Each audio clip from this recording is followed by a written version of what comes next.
C'est à l'ère victorienne que la Grande-Bretagne se dote de plus de 30 000 km de rails, marquant le début d'une révolution technologique sans précédent. La liaison rapide des grandes villes a révolutionné le commerce, les transports, les communications et les loisirs. Le visage d'une nation a été changé à jamais. Voici comment. Avec les historiens Ruth Goodman, Alex Langlands Il va falloir que je m'habitue à manier la pelle. et Peter Ginn, C'est physique. embarquons pour l'époque de la révolution ferroviaire et de l'âge d'or de la vapeur. Comme dans un western. C'est la machine à vapeur la plus géniale que j'ai jamais vue. Oh non! Il nous rattrape! C'est beau le progrès. Une aventure possible grâce aux passionnés qui entretiennent ce patrimoine unique et ses 800 km de voies historiques préservées. Ça, c'est du voyage en train. Oh oui. Ils salueront la mémoire des ingénieurs pionniers, Ce sont les pères fondateurs du train britannique. des cheminots C'était brutal. L'industrie sauvage.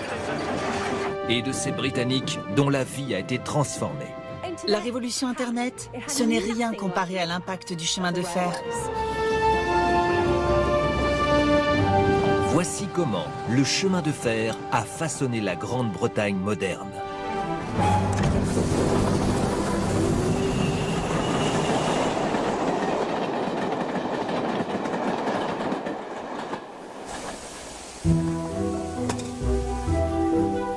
Les premières voies ferrées ont été bâties pour transporter les matières premières de la révolution industrielle, la pierre, le charbon et le fer. Mais très vite, une autre cargaison a fait son apparition. Comment est-on passé d'un mode de transport réservé aux marchandises à un service de transport de personnes? Les hommes d'affaires victoriens ont vite perçu l'intérêt financier du transport de passagers et ont investi massivement dans un réseau ferré qui allait radicalement changer le pays.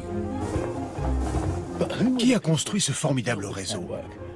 Et comment ont-ils fait? Grâce au train, les gens ont pu voyager beaucoup plus vite et leur mode de vie tout entier en a été modifié. J'ai envie de savoir qui étaient ces tout premiers usagers et comment c'était de voyager en train à l'époque victorienne.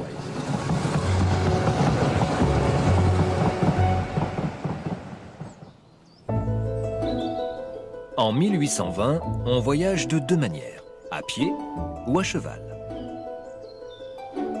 Peu de gens effectuent de grands périples. Aller de Londres à Édimbourg prend 10 jours à pied ou 3 jours à bord d'une diligence. En moins d'une génération, ce temps de trajet va être ramené à 7 heures, grâce au train. Pourtant, les premiers trains n'étaient pas pensés pour transporter des passagers. En 1825, la ligne Stockton-Darlington est construite pour acheminer la houille des mines de Darlington au port de Stockton-on-Tees. Ça remue un peu au départ. Je me tiens bien. J'adore. C'est génial.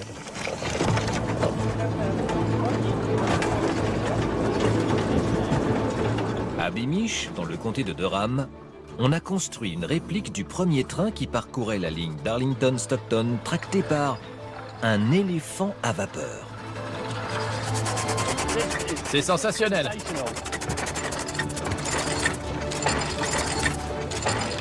C'est le moteur à vapeur le plus génial que j'ai vu.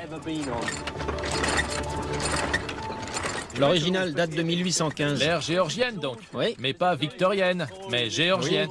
Oui, c'est bien avant. C'est une sacrée guimbarde. Mais c'est du Jules Verne, n'est-ce pas? C'était la pointe de la technologie pour l'époque. Sans conteste. C'était le nec plus ultra. On sait qui l'a construite? Oui, Chapman et Buddle. Chapman et Buddle? Deux ingénieurs miniers. Donc transporter du charbon les intéressait bien plus que transporter des gens. Le plus de charbon possible. Et quelle quantité pouvait tracter cet engin? 70 tonnes de houille. 70 tonnes? C'est bien ça. C'est remarquable. Très vite, Les mineurs ont profité des wagons pour se rendre à la mine. Les propriétaires des lignes ont sauté sur l'occasion et ont commencé à faire payer le trajet. Les premiers usagers du train étaient nés. C'est pas mal du tout. Oui, merci. Allez, embarquons. Les premiers wagons de voyageurs étaient des chariots à charbon reconvertis.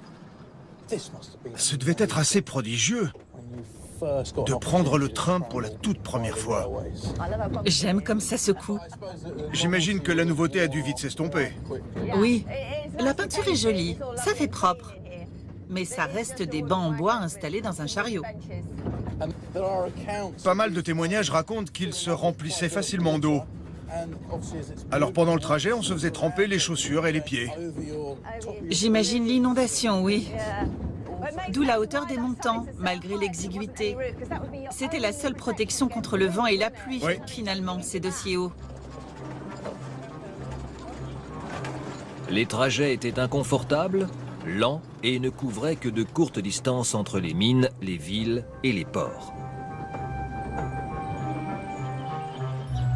Pour transporter les biens et les passagers dans tout le pays, il fallait un réseau couvrant tout le territoire et reliant les villes et les grandes agglomérations. Construire un tel réseau représentait une tâche titanesque. Le souci avec les locomotives à vapeur, c'est qu'elles sont incapables de gravir une pente. Donc, elles doivent suivre une courbe de niveau. Pour leur permettre de traverser le paysage, il a fallu construire une palanquée d'ouvrages d'art, de remblais, de tranchées, de tunnels et autres viaducs.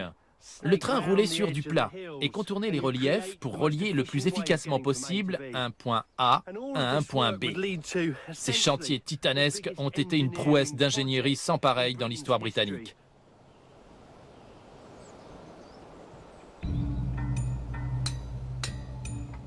Ce réseau, on le doit à 250 000 terrassiers nomades surnommés les Navvies.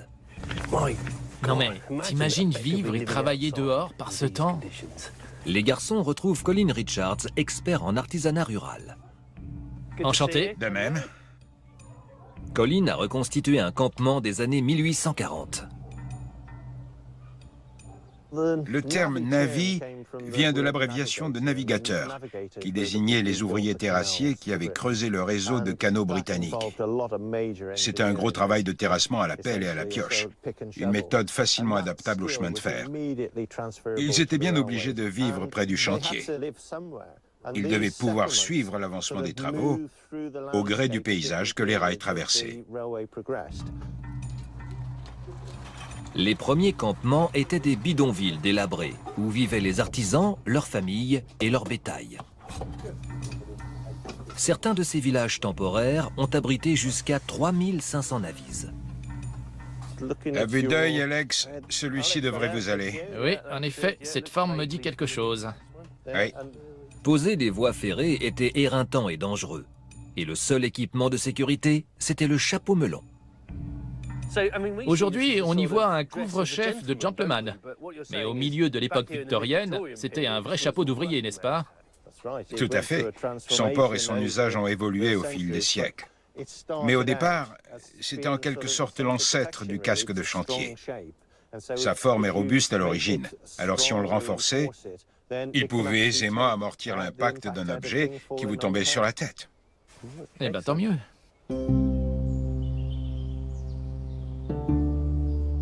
Dès 1845, les ouvriers avaient posé près de 5000 km de voies reliant la majorité des grandes villes du pays. Un exode rural massif a suivi, les gens partant chercher du travail dans les grands centres urbains. Londres, Manchester ou Glasgow ont vu leur population doubler.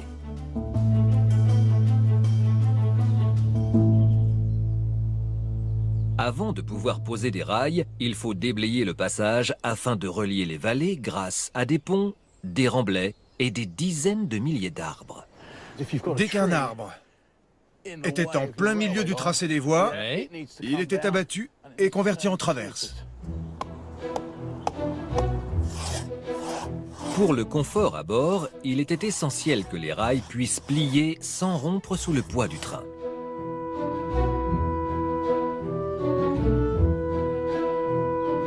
Les rails ne reposent pas directement sur le sol, mais sur des traverses en bois, elles-mêmes enchâssées sur un lit de pierre concassée qu'on appelle le ballast. Pour les traverses, il faut un bois dur, résistant et capable d'amortir les chocs, comme le chêne. À chaque coup, on dirait que je tape dans la pierre. Voilà le cœur très dur. Pour faire de bonnes traverses, il n'y a pas meilleur matériau. Il fallait compter 2000 traverses pour poser 1,5 km de voie. Le souci chez nous, c'est qu'on a toujours manqué de bois de construction, et ce, depuis le Moyen-Âge. Alors les compagnies de chemin de fer ont dû importer beaucoup de bois, en majeure partie des États-Unis. Mais bon, quand on tombait sur une belle pièce de chêne anglais comme celle-ci, on ne la gaspillait pas. Il commence à se fondre. C'est dingue qu'on se soit jamais fait une hernie discale. T'emballes pas trop, la journée n'est pas finie. Oh, un vrai craquement. Continue, Et un autre. on y est. Oui. C'est parti.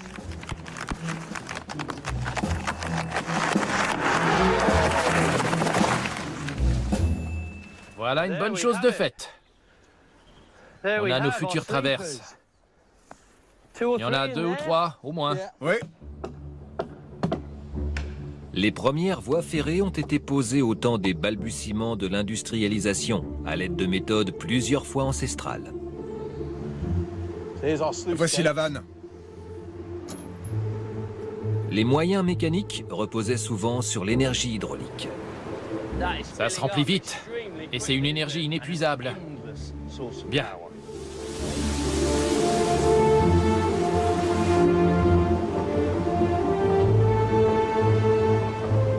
Bon, allons s'y est. Alex et Peter sont au moulin de Gunton Park, construit dans les années 1820. Messieurs, Bonjour, vous allez Très bien? bien, merci. ravi de vous rencontrer. Enchanté. Ils y retrouvent Bev Woolner et son équipe qui ont restauré l'édifice. On la charge à l'intérieur? Oui, c'est étonnamment facile. Étonnamment facile, vraiment. Il n'est pas mécanisé, ce moulin. Les anciens y arrivaient. Alors un jeune homme comme vous n'aura aucun mal à le faire. Un jeune homme, t'as entendu, Peter? Et c'est filmé en plus. Vous êtes plus jeune que moi. L'énergie hydraulique sciait le bois, mais l'huile de coude était toujours nécessaire pour approvisionner le moulin en grumes. Allez, hissez. Forcez un peu. Oh, hisse. Elle avance tout doucement. Encore? Suis la cadence. Oh, hisse. On y est presque. Allez, ça va devenir plus facile. Ils s'en sortent honorablement. Pour une première fois, c'est bien. Oh, hisse. La grume de 3 tonnes est hissée à l'aide d'un mouflage, un système de cordes et de poulies qu'on utilise depuis des millénaires. Encore, c'est bon. Continuez. Stop. Votre grume est chargée, messieurs. Et maintenant, Bev? La grume est en place, mais il vous reste encore beaucoup de travail à effectuer. Bon, dans ce cas, ne traînons pas. Allez, zou. Après vous, Ouais. Dans les années 1840, ce moulin et sa scierie étaient une technologie de pointe.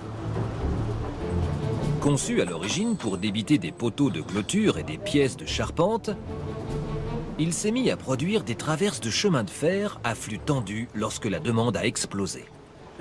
Alors, le principe ici ne consiste pas à faire voyager la lame dans le bois, mais à pousser le bois contre la lame. C'est ça. Et ça marche grâce à ce mécanisme ingénieux qui a été conçu par un horloger, figurez-vous. Ça se sent un peu d'ailleurs, ce petit côté engrenage d'horlogerie. Le mouvement des pièces est très régulier. Et je m'attendais à ce que ce soit plus bruyant, mais en fait, c'est franchement supportable. On démarre? C'est parti. Allez. Voilà. On scie du bois.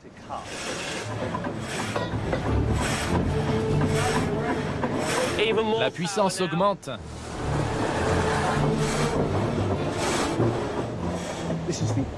C'est le seul moulin couplé à une scierie et qui fonctionne encore en Grande-Bretagne. C'est à la fois simple et incroyablement complexe. Sacrée machinerie, tout ça. À son apogée, le moulin débitait 8 grumes par jour. La lame est réglée sur sa vitesse la plus basse. Mais à l'époque, entre 1820 et 1830, quand l'édifice était flambant neuf, je peux vous dire qu'elle allait plus vite et qu'elle débitait du bois à une vitesse folle. La puissance de cet engin est assez formidable.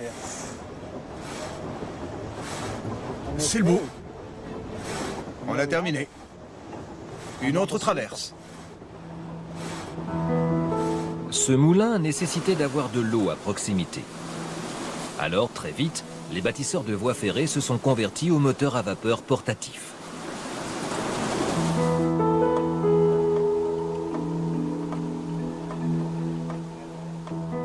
Une fois les traverses découpées à la longueur requise, il reste une étape avant de pouvoir les poser.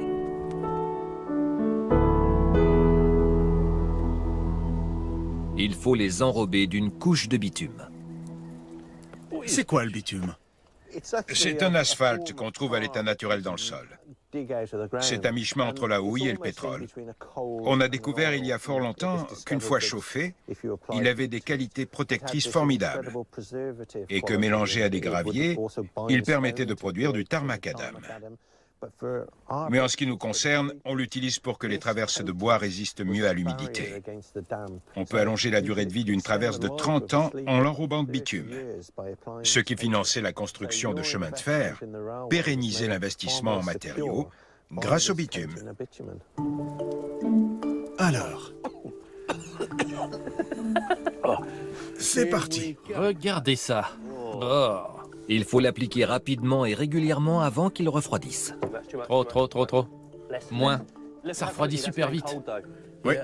C'est pas facile. Ça n'adhère pas au bois, là. Sans vouloir faire mon rabat-joie, il y a trop de grumeaux à l'extrémité et ce surplus de bitume ne remplit pas sa fonction protectrice. Donc, c'est du gaspillage. L'intérêt pour nous, c'est d'essuyer les plâtres, puisqu'on ignore comment ils faisaient à l'époque des pionniers. Surtout dans des conditions pareilles. À l'évidence, il faut que le bois soit plus chaud, ou le mélange, ou les deux. Mais les matériaux ont besoin d'être plus chauds pour que le travail soit bien fait. J'ai mieux. Quoi? Bosser plus vite. Ah oui. Bon, allez, reprenons. On y va? C'est parti. 1, 2... La concurrence était rude entre les brigades de Navise. Les groupes se disputaient les chantiers toujours plus nombreux dans le pays pour répondre à la demande croissante. N'oubliez pas que ces hommes étaient payés à la tâche Oui. et pas à l'heure. Et s'il s'avisait d'utiliser plus de bitume que les équipes rivales, Oui. ils pouvaient vite se retrouver sans emploi parce que les ouvriers ne manquaient pas dans le pays. Alors ceux qui gaspillaient les matériaux ou travaillaient trop lentement se retrouvaient vite sur le carreau. On va y arriver. Les deux suivantes seront nickel. J'attrape ma fidèle brosse. Quelle brosse? Celle-ci. T'appelles ça une brosse? Elle a pris un coup de chaud, je crois. Je l'ai connue plus en forme, mais un petit coup de propre et elle sera comme neuve. Allez. C'est parti. Pour un avis, la vie n'était pas facile. Mais il gagnait 3 fois le salaire d'un ouvrier agricole. Voilà. C'est quoi ce machin? Ces hommes travaillaient dur et étaient des hommes durs. Ils avaient besoin d'une compensation pour leurs efforts. Et souvent, ils trouvaient un moyen d'échapper au quotidien grâce à l'alcool. Vous voulez goûter? Juste un fond, hein? Un seul? Un seul. Tu dis toujours ça? Oui, je sais. Ils vivaient coupés des autres, sur leur campement, et buvaient comme des trous. Les archives mentionnent une consommation quotidienne de 9 pintes de bière, soit près de 5 litres. La distillation d'alcool de contrebande s'est vite répandue. Et pour l'arôme, tout était bon. Des noix, des baies et même des carottes. Voici le produit fini. Distiller de l'alcool présentait des risques. Le premier distillat qui sort d'un alambic, l'éthanol, peut rendre aveugle et même tuer. Les carottes, c'est bon pour les yeux. Ah? L'agneau, non. Un jour comme aujourd'hui, carburer à une liqueur aussi fort, ça peut se comprendre. Ouais. Oui.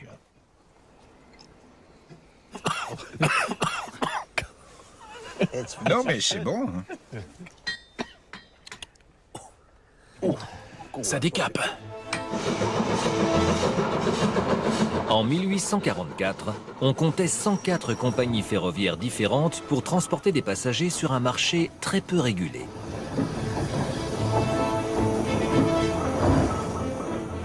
Le gouvernement a fini par imposer des règles strictes concernant la tarification, la fiabilité et la sécurité du service.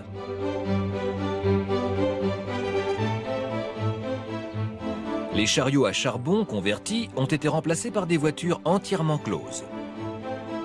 La ligne touristique Keighley and Worth Valley possède un exemplaire restauré de ces modèles sortis dans les années 1870. Sur tous les premiers wagons, le contrôleur avait un petit siège en hauteur, à l'avant de la voiture, exactement comme sur les diligences. Sur ce modèle, un employé devait monter sur le toit pour changer l'huile des lampes. Il suffisait de soulever l'ensemble. Il y avait même un petit capuchon retenu par une chaîne qui permettait d'éviter les courants d'air le temps que l'opérateur nettoie et recharge la lanterne en huile.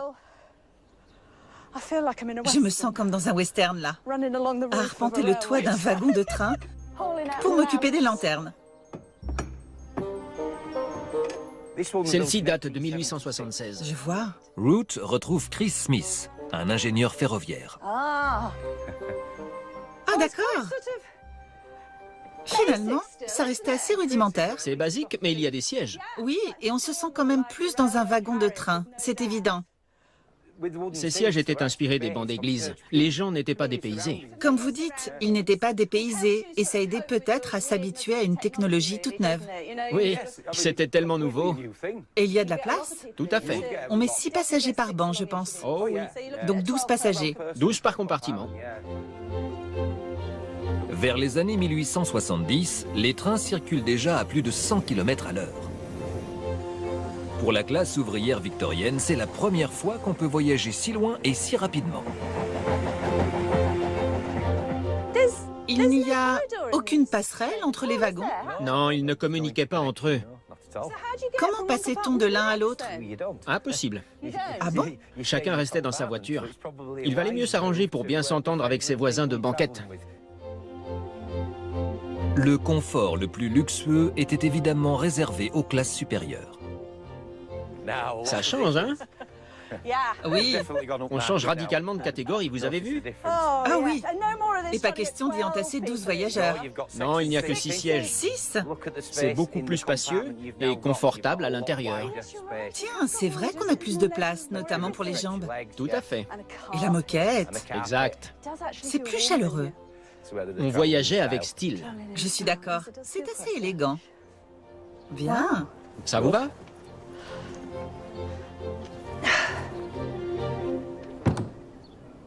Outre le confort des passagers, les compagnies ferroviaires soignaient leur image commerciale.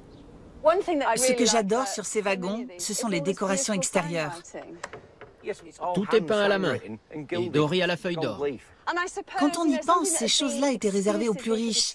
Mais ceux qui voyageaient en 3e classe en profitaient aussi. Tout à fait. Les compagnies se livraient une concurrence Oui. féroce et faisaient tout pour se démarquer de leurs rivales à tous les niveaux. Et quand on veut transporter des voyageurs, il faut bien les attirer et les séduire. Tout à fait. Le prix du billet ne fait pas tout. C'était attirant pour le client. C'est tout à fait ça, l'accueil de l'usager. Il fallait fidéliser le client, lui proposer mieux. L'inciter à choisir telle compagnie plutôt que telle autre.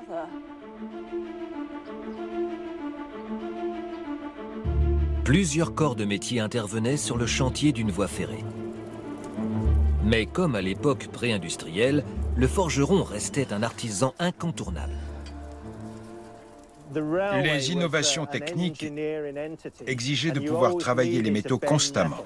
Celui qui disposait d'une forge portative pouvait suivre la caravane du chantier sans encombre et usiner les pièces nécessaires à la demande.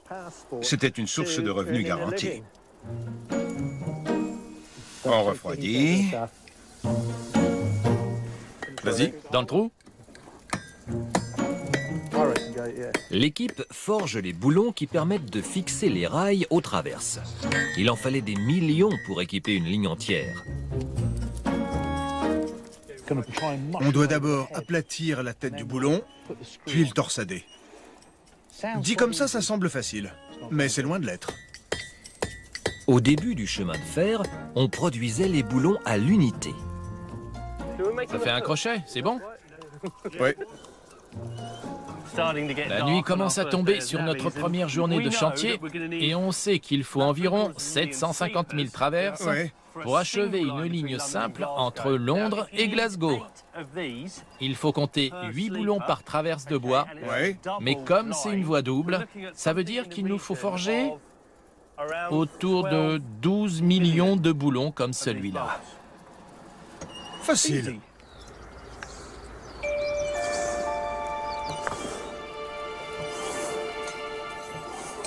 Alors, tu trempes encore?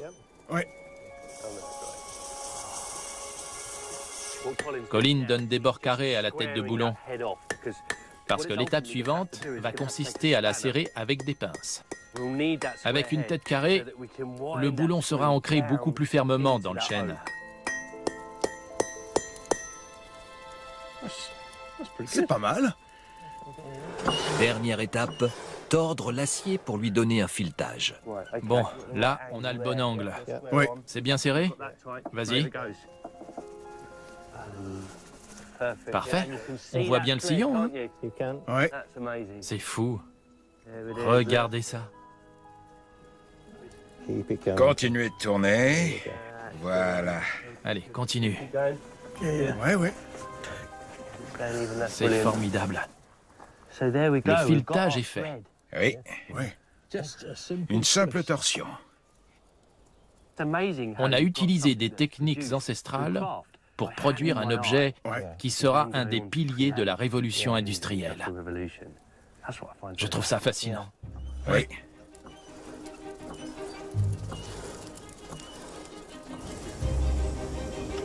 Pour faire face à l'accélération exponentielle du déploiement des rails, la demande en boulons a dû passer à la production de masse en usine. Les jours du forgeron au cœur des campements de Navise étaient comptés. Grâce au chemin de fer, l'innovation s'est invitée dans tous les corps de métier. Même le textile. Les banquettes devaient résister au nombre toujours plus croissant d'usagers. La solution trouvée reposait sur une matière première abondante à l'ère victorienne. Le crin de cheval. Duncan Brummel est chef de production chez John Boy Textile à Castlecarry dans le Somerset.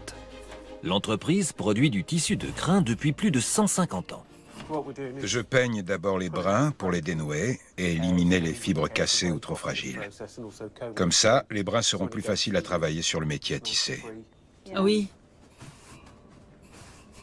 On coupait la queue des chevaux de trait tous les 2 ans environ. Le crin récupéré était ensuite trié suivant la couleur et la longueur. Puis, il fallait le peigner soigneusement. c'est la longueur, ça?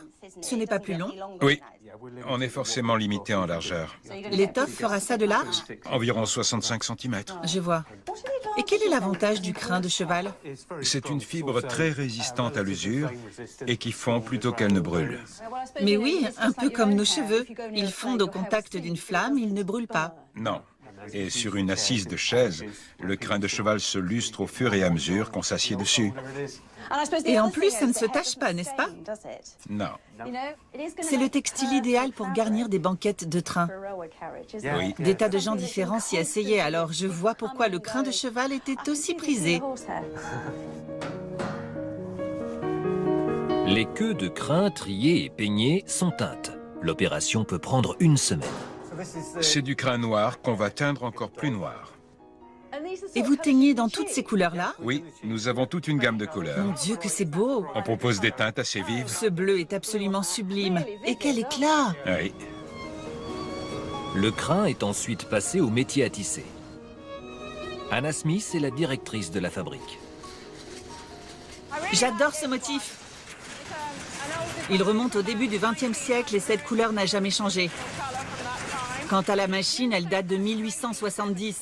Ah bon? Oui, 1870, il fonctionne toujours. Oui, dans une entreprise commerciale, du tissage à l'ancienne. Le fil de coton vert constitue la chaîne et passe en long dans le métier, tandis que les crins forment la trame tissée perpendiculairement. À l'origine, tout était tissé à la main. Des enfants étaient assis dans le métier et alimentaient le tisserand crin par crin. Il y avait un homme ici qui faisait ça. C'était souvent des femmes. Vraiment? Oui. Et un enfant était à côté pour lui passer les crins. C'est fou. Avec la loi sur l'éducation de 1870, l'école devient obligatoire pour tous les enfants et prive l'industrie d'une main-d'œuvre très bon marché. Ça revenait trop cher d'avoir 2 adultes en permanence devant le métier à tisser, d'où l'invention du métier mécanique comme celui-là.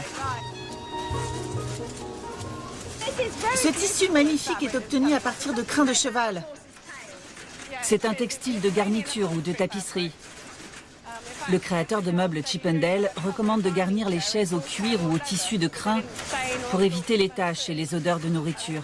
Éviter les odeurs tenaces dans un wagon de train, c'est judicieux. Tout à fait. Face à l'augmentation du nombre de passagers, la main-d'œuvre humaine a vite cédé le pas aux machines, plus rapides et plus rentables.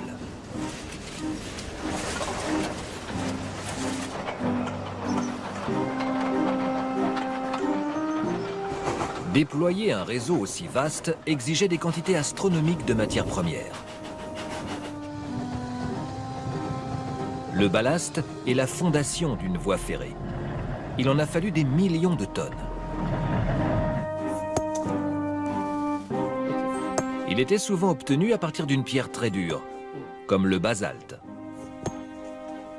Bon, je pense que vous avez largement démontré la dureté de cette pierre. Elle est parfaite pour les ballasts, parce qu'elle se compacte beaucoup moins sous le poids et les vibrations au passage des trains. Une fois tassée correctement, Oui. les angles des graviers s'emboîtent parfaitement et créent une plateforme plane, stable et robuste pour le passage du matériel roulant. Comptez 3000 tonnes de ballast par kilomètre et demi de voie. Dès les années 1870, plus de 20 000 km de rails quadrillaient le pays. Stuart, moi c'est Alex. Enchanté, Alex. Enchanté. Stuart, moi c'est Peter. Bonjour, Peter. Enchanté. Les pierres étaient traditionnellement concassées à la force des bras. Mais grâce à la vapeur, une tâche qui sollicitait des centaines d'ouvriers pouvait être à présent accomplie par une machine unique. Avec votre moteur à vapeur, vous avez la puissance nécessaire pour ce genre de choses. Tout à fait. On a même un treuil à vapeur pour le chariot. Formidable. Tu n'auras même pas à le pousser. Ça me rassure un peu. Stuart Tomlins et son équipe ont monté un atelier de concassage de pierres mobiles grâce à leur tracteur à vapeur. On va transformer ceci en cela, grâce à votre machine. Comment ça marche? La trémie a 2 mâchoires. L'une mobile, l'autre fixe. La mâchoire mobile va compresser et casser les pierres au calibre requis contre la mâchoire fixe. C'est-à-dire que si on veut des pierres plus ou moins grosses, Il suffit de régler l'ouverture de la sortie en ajustant l'angle de la mâchoire mobile pour réduire l'écartement de la trémie. c'est génial.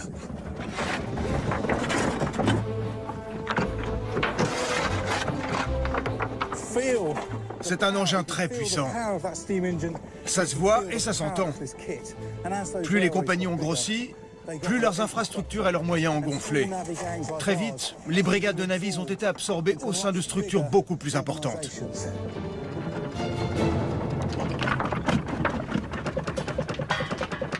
On tire tout ça. Ouais. Et voilà, on a notre beau ballast. Waouh. C'est très anguleux. Comme ça, en se tassant, l'évacuation pluviale sera assurée. Tout comme l'enchâssement des traverses qui resteront bien stables et au sec. C'est vraiment l'élément fondateur d'une voie ferrée. Et avec une telle machine, la production est assez facile. Plus qu'avant, en tout cas. C'est sûr qu'à la main... Ouais.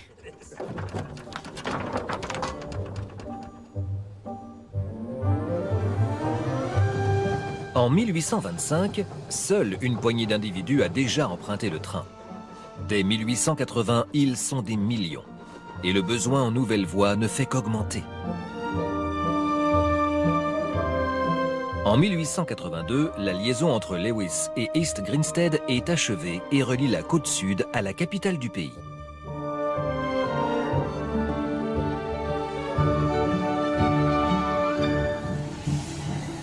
Les compagnies ferroviaires, elles, soignent leur image à travers les gares. Dans les grandes villes, elles sortent de terre sans contrainte de budget ni considération populiste. À Londres, 4000 habitations privées sont rasées pour accueillir la gare de Saint-Pancras. Les petites gares rurales ne sont pas en reste. Elles proposent le dernier cri du confort moderne et nécessitent une armée de personnel pour fonctionner. Dès 1901, le chemin de fer emploie plus de 600 000 personnes, soit 5% de la population active. Au début, les compagnies qualifiaient les employés de personnel servant. Le port de l'uniforme était obligatoire, tout comme un certain niveau de correction, de manière et d'attitude. Et surtout, on attendait d'eux une loyauté absolue envers leur employeur. Tout compte fait, les relations étaient les mêmes qu'entre un noble et ses domestiques. Le chef de gare était à la tête de cette nouvelle main-d'œuvre comprenant des guichetiers, des bagagistes, des serveurs, des opérateurs de signalisation, des sonneurs de roues, des ingénieurs, des charpentiers et des fondeurs de chaudières. Une vraie petite armée. Sans oublier le personnel roulant, mécaniciens, chauffeurs et le responsable de la sécurité, le chef de train. Le chef de train était déjà là sur les toutes premières lignes. Mais avec le transport de passagers, son rôle s'est complexifié et a pris encore plus d'importance. Il faut dire qu'en cas d'accident impliquant un train de fret, c'était certes malheureux, mais bon, les dégâts étaient surtout matériels, pas humains. Pour un train de passagers, en revanche, ça pouvait tourner au drame et surtout ternir profondément l'image d'une compagnie. Le chef de train a donc vu son champ de responsabilité considérablement élargi. C'est devenu le garant principal de la sécurité des usagers. Root retrouve un chef de train, Graham Aitken. Mon rôle de chef de train consiste aussi à vérifier que les tâches soient correctement accomplies. Satisfait? Les wagons sont correctement attelés et devraient suivre la locomotive. Tout va bien. Tout est bon. Oui, La cabine du chef. c'est écrit dessus. Votre petite maison sur rail. Entrons. Bienvenue dans mon royaume. À l'origine, le chef de train était chargé d'actionner le levier de frein situé dans sa cabine, en queue de train. Les wagons de l'époque ne communiquant pas entre eux, une fois sortis de la gare, il était totalement coupé des voyageurs. Même pour communiquer avec le conducteur, il faut encore qu'il regarde vers la queue du train pour vous voir agiter un drapeau ou vous entendre siffler. Tout à fait. D'ailleurs, le meilleur moyen d'alerter son attention est d'actionner les freins. Pas trop pour ne pas arrêter le train, sauf en cas d'urgence, évidemment. Mais s'il sent le train ralentir, le mécanicien sait tout de suite que le chef essaie d'attirer son attention et lui ou le chauffeur vont se pencher à la fenêtre pour voir si le chef de train agite son drapeau rouge ou sa lanterne. Le drapeau rouge? Oui. Oui. Un coup de sifflet ou deux?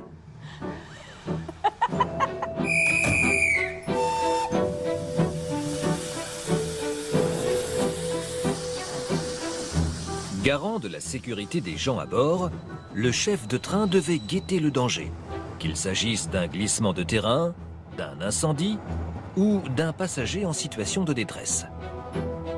Une des raisons qui explique l'absence d'un siège confortable dans la cabine du chef, c'est qu'il devait rester constamment aux aguets, Tout à fait. debout et prêt à passer la tête dehors. Les mécaniciens et les chauffeurs vous diront qu'ils ont le métier le plus pénible et que le chef se contente de profiter du voyage, mais c'est faux. Pas du tout. Il n'est pas là pour faire joli et doit se tenir prêt à intervenir. Le responsable du train, c'est lui, pas le mécanicien ni le chauffeur.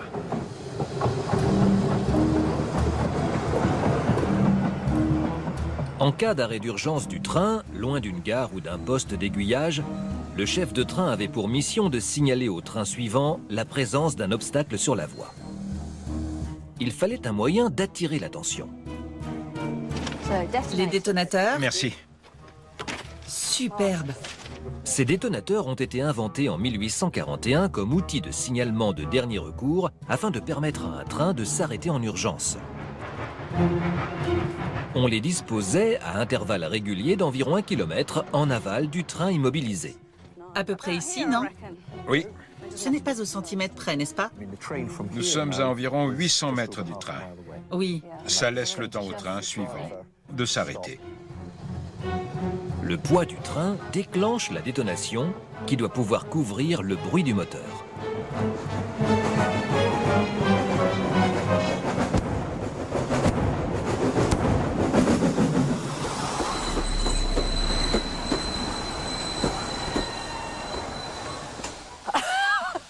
Ils ont parfaitement rempli leur fonction. Tout à fait. On les entend bien. Malgré le vacarme, le conducteur a entendu les 3 déflagrations et a immédiatement appliqué la procédure. Il a coupé le moteur, actionné les freins et il a arrêté son train. Une mesure tellement efficace qu'on l'utilise encore aujourd'hui en cas de défaillance des systèmes de communication et de sécurité. En 1899, la folie constructrice est terminée. 32 000 km de rails ont été posés en long et en large dans tout le pays. Le travail ne s'arrête pas là pour autant. Une nouvelle armée d'ouvriers est nécessaire pour l'entretien d'un maillage gigantesque de rails, de ponts, tunnels et viaducs. Tout ce qu'on appelle le réseau d'exploitation. T'es en forme? On dirait. Faut ce qu'il faut. Avec le trafic incessant des trains, ballast, traverses et rails devaient tôt ou tard être remplacés. Les compagnies avaient recours à des grues à vapeur spécialement conçues pour accomplir ce travail. Sacrée bestiole. Elle est belle, hein? Elle appartenait à l'origine à la compagnie London and North Eastern. Ouais. Et elle continue de faire ce qu'elle faisait à l'époque. Keith et Margaret Bonner s'occupent de cette grue qui officie encore aujourd'hui pour la compagnie touristique Keighley and Worth Valley. Avant de poursuivre, je dois vous remettre à chacun votre Quoi? chiffon. On a le droit au chiffon? Eh oui. Et croyez-moi, il va vous servir. Il ne va plus vous quitter de la journée. Formidable. Il faut une locomotive pour la grue? Non, elle dispose d'un tiroir de distribution. Elle peut se déplacer par ses propres moyens. Grâce à un moteur à vapeur, n'est-ce pas? Tout à fait. Attention au départ de la grue!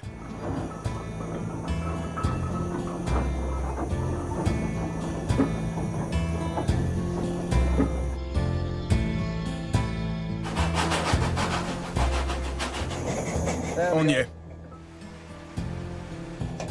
On déploie le bras de charge. Oui, je vais sortir la flèche. Je suis super fier. On va soulever les traverses qu'on a débitées et traitées et on va les poser sur la voie. Manœuvrer cet engin exige un travail en binôme, avec un signaleur au niveau du sol et un grutier aux commandes. Le signaleur communique à l'aide de codes gestuels de la main. C'est parti. La phase de levage et de pose de la cargaison reste une manœuvre délicate. Entre Margaret qui joue les signaleurs et Keith aux commandes de la grue, il faut un contact visuel permanent. Il peut toujours y avoir un obstacle. Des gens qui passent ou un autre imprévu. Le signaleur indique au grutier ce qu'il veut qu'il fasse. Mais il ne peut pas contrôler tout ce qui l'entoure. Donc, ce n'est pas du luxe d'avoir 2 paires d'yeux. Faut pas s'endormir, quoi. Oui. Encore. Les traverses en bois sont restées la norme jusque dans les années 1940 et l'arrivée du béton armé.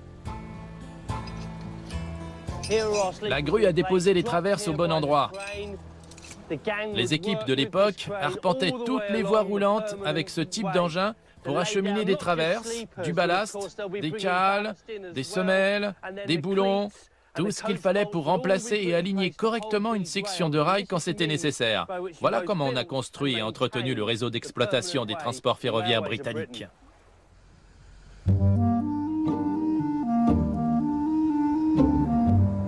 À partir des années 1880, voyager en train est entré dans les mœurs.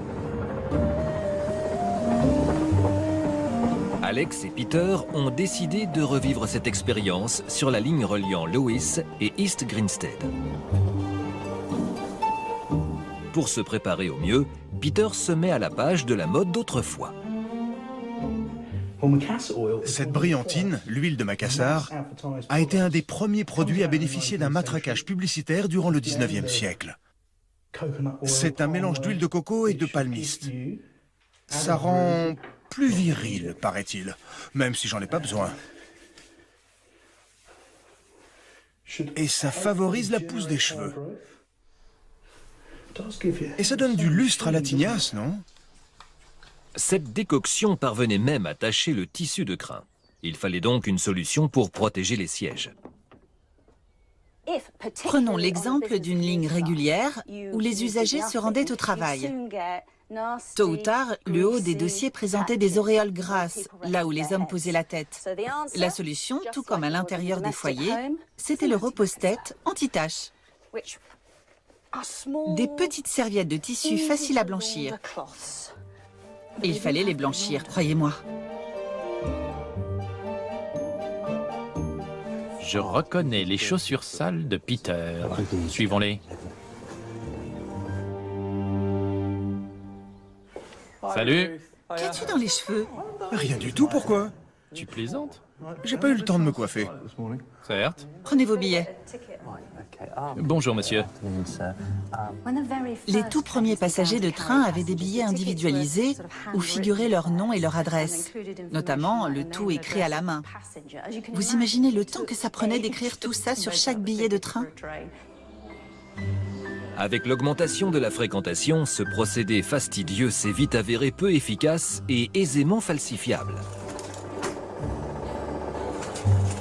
Il fallait un système rapide et sécurisé. Thomas Edmondson, un chef de gare, a trouvé la solution. Des titres de transport imprimés avec un numéro de série unique. Merci beaucoup. Ah oui, Ruth, tu as des sous? Mais à l'époque, voyager en train reste une expérience intimidante pour nombre de gens.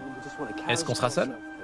Alors, pour les aiguiller, un petit guide pratique est publié en 1862 pour les accompagner étape par étape. Bonjour. Bonjour. Bonjour. Regarde. Petit guide pratique de l'usager ferroviaire. Astuces, suggestions et conseils pour le voyageur victorien anxieux. Le mot-clé ici, c'est anxieux. On est dans un lieu dangereux, tu le sais. Pour certains voyageurs, une telle promiscuité avec autant d'inconnus est une première. Le guide leur donne donc les outils pour gérer ces situations nouvelles. Écoutez ça, les jeux de cartes sont un passe-temps agréable entre amis. Pas mal, non? On est entre amis. Je poursuis. Mais s'y adonner avec des inconnus n'est pas recommandé. Bon, il n'y a pas d'inconnus ici, n'est-ce pas? Il est de notoriété publique que des escrocs habiles au maniement des cartes détroussent les pauvres usagers des transports ferroviaires. Alex et Peter voyagent avec un expert des arnaques de l'époque victorienne, Pete Heath. Pour la mise en contexte, disons que je joue les grossiers personnages avinés. Je me suis moqué de votre accent ou de votre tenue de petit gars de la ville, vous voyez? Donc, vous avez envie de me donner une leçon. Et comme j'ai innocemment montré mon jeu de cartes, vous vous êtes dit que vous alliez me rabattre le caquet. Et vous avez mordu à l'hameçon. En tout cas, celui qui voudra nous rouler, il n'est pas encore né. Je n'en doute pas. Pete a étudié les petites combines des escrocs victoriens. Il y a par exemple un vieux jeu de dupes à 3 cartes, le Bonto. On voit encore souvent des gens y jouer au coin de certaines rues. Oui, Mais pour ne pas trop compliquer les choses, on va jouer avec 2 cartes. Première carte, la dame de cœur. Vous allez la tenir dans la main. Partons du principe qu'on ne se connaît pas, donc vérifiez que c'est toujours la dame de cœur. c'est elle. Ouais. J'avoue que je me suis demandé. Par acquis de conscience, pas d'entourloupe. J'ai ici la dame de carreau. Et si je fais ceci, sans retourner la main, quelle carte tenez-vous? Je me lance. Je dis la dame de cœur. Très bien. Dans ce cas, puis-je glisser ma dame de carreau dessus? Oui. Une fois le voyageur appâté et mis en confiance, il est invité à miser des objets de valeur. Récapitulons. Quoi? Quelle carte tenez-vous? Dame de cœur dessus, 2 carreaux dessous. Oui, je crois. Sûr? Retournez la main. D'accord. Alors là, je dis chapeau. Si j'étais un escroc victorien, je n'aurais pas pris le risque de changer les 2 cartes. Parce que c'est clairement de la prestidigitation et j'aurais été repéré. Mais en plus, ces voitures étaient des endroits parfaits pour un escroc de l'époque. Oui, On est piégé là-dedans, on ne peut pas fuir. Qui plus est, vu l'époque, les gens étaient forcément un peu plus naïfs. c'est ça. Donc, l'escroc avait tout le loisir de choisir là où les proies les plus faciles à berner. Tout à fait. Je tourne les yeux une fraction de seconde et ça me coûte une montre à gousset. Une criminalité plus violente a aussi sévi. 2 ans seulement après la publication du petit guide, le premier meurtre à bord d'un train était commis. Précaution à prendre à la traversée d'un tunnel. Intéressant ça. Des passagers ont été parfois agressés et volés et des passagères insultées pendant la traversée d'un tunnel. À l'approche d'un tunnel, tenez-vous toujours prêt à vous défendre en cas de besoin. On conseillait même aux femmes seules de voyager avec une matraque cachée dans leur sac ou, faute de mieux, d'utiliser leur épingle à chapeau. On peut lire encore souvent des histoires de femmes qui ont été agressées sexuellement dans des tunnels. C'est sombre, ça laisse le temps. Tout à fait. Et ces choses-là se sont effectivement produites. Avec l'arrivée de l'électricité, le chef de train a pu contrôler l'éclairage des compartiments. Et la lumière fut... C'est allumé. Passages sombres et trajets nocturnes sont devenus moins risqués. Tunnel. Il y a de la lumière. Ah oui, je n'avais pas remarqué. Et mon chapeau, pas sur tes cheveux gras.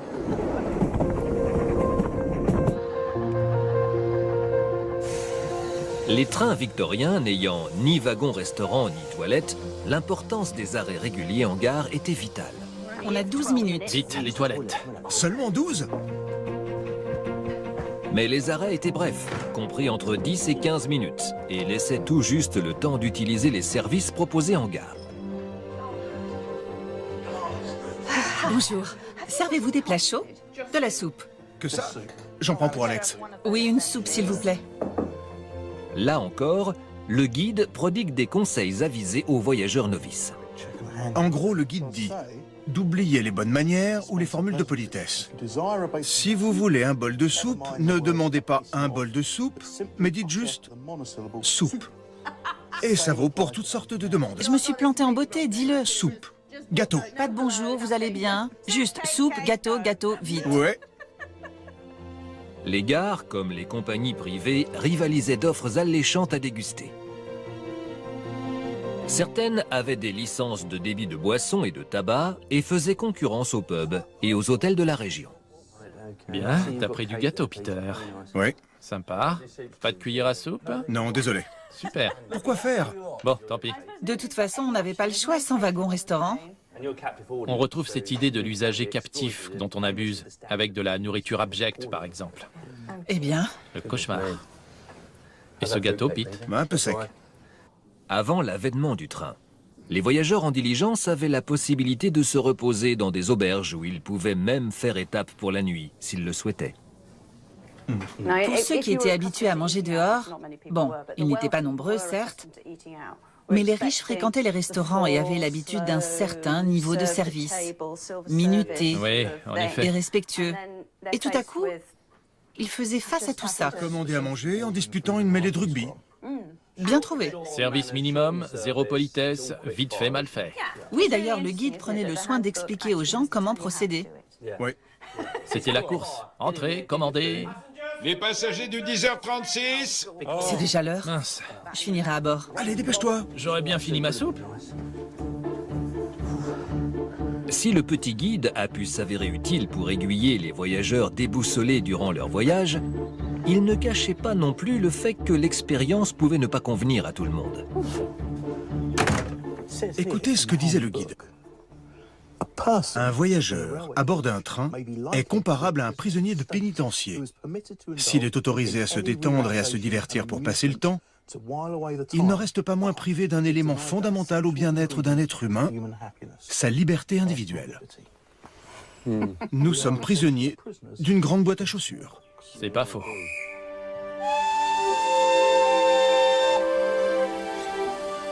Aux étourdis qui ne profitaient pas des arrêts, les entrepreneurs victoriens offraient une solution.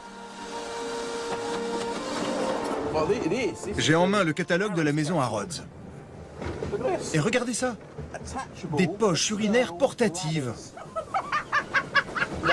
Pour hommes et femmes. Arrête un peu ton char. Ça a l'air pas mal.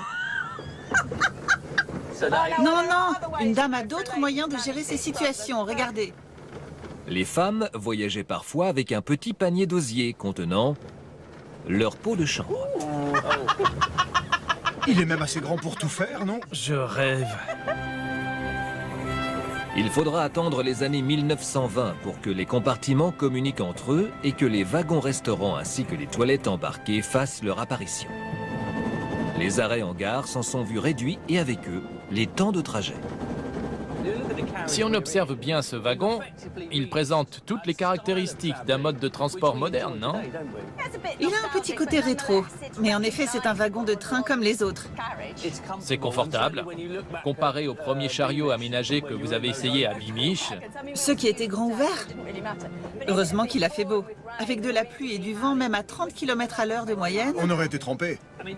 on jouit déjà d'un certain degré de sophistication. Siège confortable, wagon ventilé et à l'abri. Il manque deux choses pour être dans l'ère moderne. Des toilettes et un wagon-restaurant. Je suis d'accord. À moins d'apporter son pique-nique. Je comptais sur le panier de route, mais... Écoute, si tu aimes l'inconnu, glisse voir ta main dedans un peu plus tard.